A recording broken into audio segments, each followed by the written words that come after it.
ये है देविका। देविका पढ़ी लिखी और मॉडर्न लड़की है, लेकिन उसकी शादी ऐसे परिवार में हुई है जो गांव में रहता है। भले ही ये 21वीं सदी है, लेकिन देविका की ससुराल वालों की सोच वो तो 18वीं सदी से आगे बढ़ी ही नहीं। आइए जानते हैं क्या होगा जब शहर की पढ़ी लिखी और मॉडर्न लड़की फंस जाएगी संकीर्ण मानसिकता वाले माहौल में। सागर, ये तुम्हारे गांव में सबने इतने लंबे लंबे घूंघट क्यों कर रखे हैं? और ये सब मुझे इतना घूर घूर कर क्यों देख रहे हैं? अरे यार, तुम भी घूंघट कर लो ना, इसीलिए तो देख रहे हैं सब तुम्हें।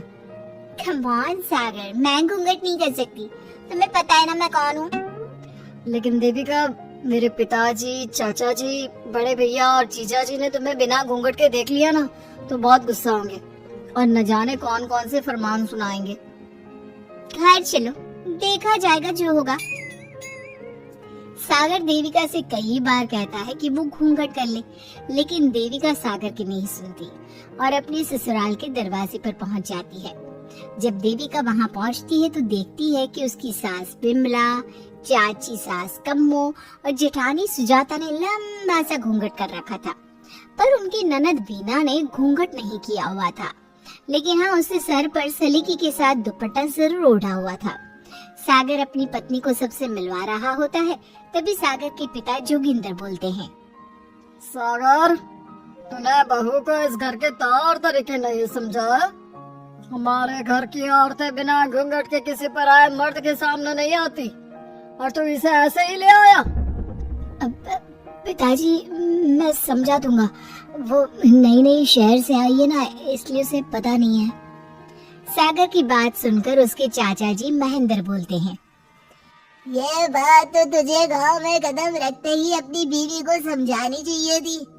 हमारा गांव में बहुत नाम है, तेरी बीवी ऐसे गांव भर में घूमेगी तो क्या इज्जत रह जाएगी हमारी। ये बोलकर जोगिंदर और महेंद्र वहाँ से चले जाते हैं। शाम को घर की सारी औरतें खाने की तैयारी करती हैं। खाना तैयार हो जाता है, लेकिन घर की कोई भी औरत खाना नहीं खाती। बहुत रात हो जाती है, तब देविका कहती है, सासू माँ, खाना बने हुए तो देर हो गई, रात भी बहुत हो गई है, हम लोग खाना क्यों नहीं खा रहे हैं? अरे बहू, ये क्या बोल रही हो? हमारे यहाँ घर की औरतें तब तक खाना नहीं खाती जब तक घर के मर्द खाना न खा ले। लेकिन इतनी देर हो गई, आप सबको भूख नहीं लग रही क्या? तभी देविका की जेठानी सुजाता कहती है, लग तो रही है, लेकिन यहाँ की यही रीत है, ये निभानी तो पड़ेगी ना। भाभी जी, ये रीत नहीं है, औरतों को प्रताड़ित करने का एक तरीका है। अगर इस घर के आदमी पूरी रात नहीं आए तो पूरी रात खाना नहीं खाओगी क्या? देविका ये बोलकर सीधा सागर के पास जाती है। सागर उसे समझाता है, देविका, यहाँ ऐसा ही होता है, तुम थोड़ा सब्र कर लो, पिताजी और चाचा जी आते ही होंगे, फिर हम सब खाना खाएंगे। सागर देविका को समझा ही रहा था, तभी देविका की ननद वीना आकर कहती है, सागर, खाना खाने आ जाओ, पिताजी और चाचा जी आ गए हैं। चलो देविका, तुम्हारा इंतजार खत्म हुआ। सागर खाने के लिए बैठ जाता है। जब सब खाना खाने बैठते हैं तो देविका भी बैठ जाती है। सागर धीरे से उसे कहता है, अरे देविका, ये क्या कर रही हो? तुम इस तरह हमारे साथ खाना नहीं खा सकती। अगर क्यों सागर, मुझे भूख लगी है, सब लोग खा रहे हैं तो मैं क्यों नहीं खा सकती? ये हमारे घर का नियम है, पहले घर के आदमी खाते हैं और बाद में औरतें। लेकिन सागर, हमारे घर में तो ऐसा कोई नियम नहीं है। देविका और सागर में बहस छिड़ जाती है। तब सागर का बड़ा भाई कहता है, सागर, तेरी बीवी को एक बार में समझ में नहीं आता क्या कि इस घर की औरतें मर्दों के खाना खाने के बाद ही खाना खा सकती है?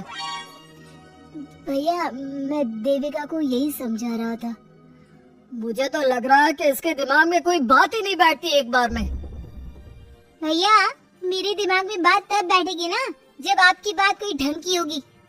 अरे आखिर क्यों घर की औरतों को आप लोगों की बात खाना मिलेगा? हाँ, अब से पहले घर की किसी औरत ने घर के किसी मर्द से इस लहजे में बात नहीं की थी, इसलिए वो सब देविका की बात सुनकर हैरान रह गए।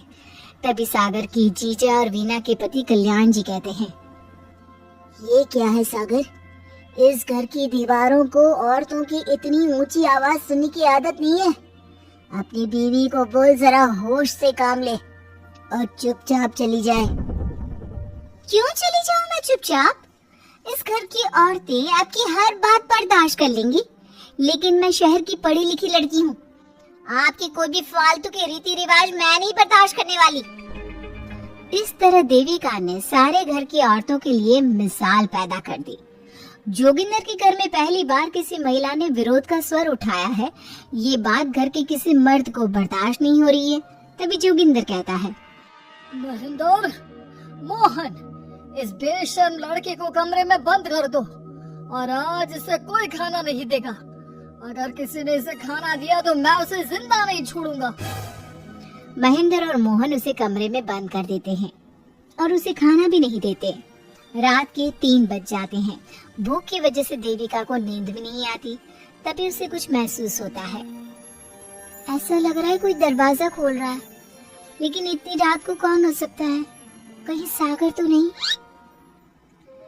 देविका उम्मीद भरी नजरों से दरवाजे की तरफ देखती है, लेकिन दरवाजा खोलने वाला सागर नहीं बल्कि विमला और कम्मो है।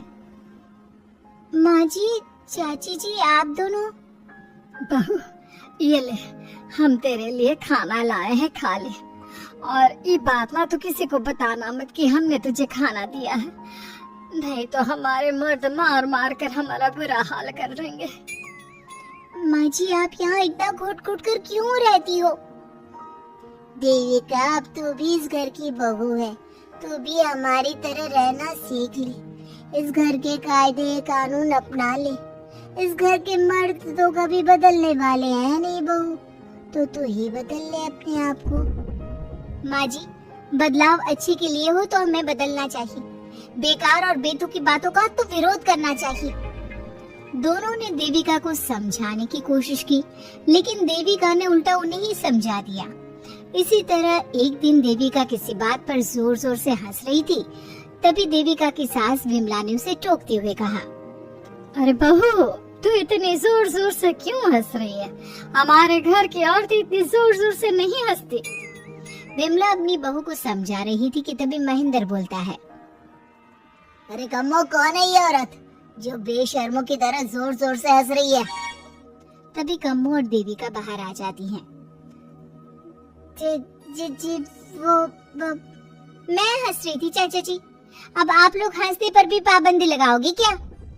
तुम जैसी बदतमीज लड़कियों से मैं बात नहीं करना चाहता, लेकिन कान खोलकर सुन लो, इस घर की औरतें इतना जोर जोर से नहीं हंसती। और हाँ, तुम्हें पहले ही बता चुके हैं कि इस घर की दीवारों को औरतों की तेज आवाज सुनने की आदत नहीं है। इस घर की दीवारों को आदमियों की ऊंची आवाज सुनने की आदत है, लेकिन औरतों की नहीं। चाचा जी, आपके घर की दीवारें तो बहुत दोगली है। हर पाबंदी औरतों के लिए क्यों चाचा जी? औरतें ये नहीं कर सकती, औरतें वो नहीं कर सकती। औरतें सांस ले सकती है या उस पर भी पाबंदी है? चुप हो जाना बहू, मत बोल और घूंघट कर ले। ये तेरे चाचा ससुर है, थोड़ा तो लिहाज कर। कम्मू के समझाने पर भी देविका चुप नहीं होती। वो महेंद्र से ऐसे ऐसे सवाल पूछती है जिनका जवाब उसके पास होता ही नहीं। महेंद्र गुस्से से सागर को आवाज देता है। महेंद्र की आवाज सुनकर घर के सभी आदमी बाहर आ जाते हैं। जी चाचा जी, आपने बुलाया? अपनी मुंह और बीवी को यहाँ से ले जाने तो कुछ अनर्थ हो जाएगा। क्या हुआ चाचा जी?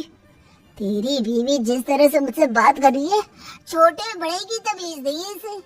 कम से कम 7 दिन तक ये कमरे से बाहर नहीं निकलनी चाहिए। अगर इसे मैंने कमरे से बाहर देख लिया तो किसी की खैर नहीं, समझे? पर मैंने कुछ गलत नहीं बोला। सागर जो सच है मैंने वही कहा है। देविका, चलो मेरे साथ।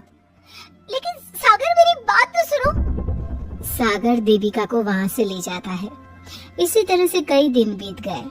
अब देविका अपने ससुराल में हर गलत बात का विरोध करने लगी, लेकिन जितना ज्यादा वो विरोध करती, उसके ससुराल वाले उस पर उतना ही ज्यादा अत्याचार करते। अब देखना यह है कि देविका अपने ससुराल वालों के अत्याचार को यूं ही सहती रहेगी।